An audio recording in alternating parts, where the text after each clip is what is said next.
শ্ৰদ্ধাৰ ভোটাৰ ৰাইজ, আপোনালোকৰ প্ৰতিটো ভোটেই মূল্যৱান। অনুগ্ৰহ কৰি ভোট অপচয় হ'বলৈ নিদিব।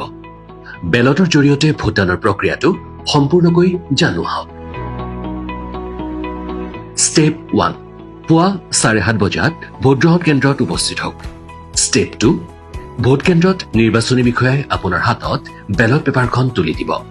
ষ্টেপ 3, প্ৰথমেই বেলট পেপাৰখনত ভালদৰে চকু ফুৰাওক। বেলট পেপাৰৰ বাওঁফালে প্ৰাৰ্থীৰ নাম আৰু সোঁফালে নিৰ্বাচনী চিহ্ন থাকিব। তালিকাৰ UPPL প্ৰাৰ্থীগৰাকীৰ নামৰ বিপৰীতে ট্ৰেক্টৰৰ চিহ্নটো আপুনি দেখা পাব। ষ্টেপ 4, ট্ৰেক্টৰৰ ছবিৰ ওপৰত ষ্টেম্প মাৰক। ষ্টেপ 5, এইবাৰ বেলট পেপাৰখন সুন্দৰকৈ ভাঁজ কৰক।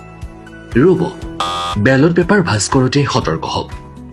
বেলট পেপাৰ পথালিকৈ ভাঁজ নকৰিব। এনেকৈ ভাঁজ কৰিলে ষ্টেম্পৰ চিয়াহী আন প্ৰাৰ্থীৰ নাম বা চিহ্নত লাগি যাব পাৰে। আপোনাৰ ভোট বাতিল হ'ব পাৰে। বেলট এনেকৈহে ভাঁজ কৰিব।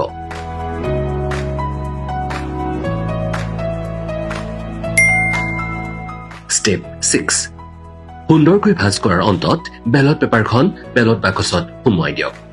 অভিনন্দন, আপোনাৰ ভোটদান প্ৰক্ৰিয়া সম্পূৰ্ণ হ'ল।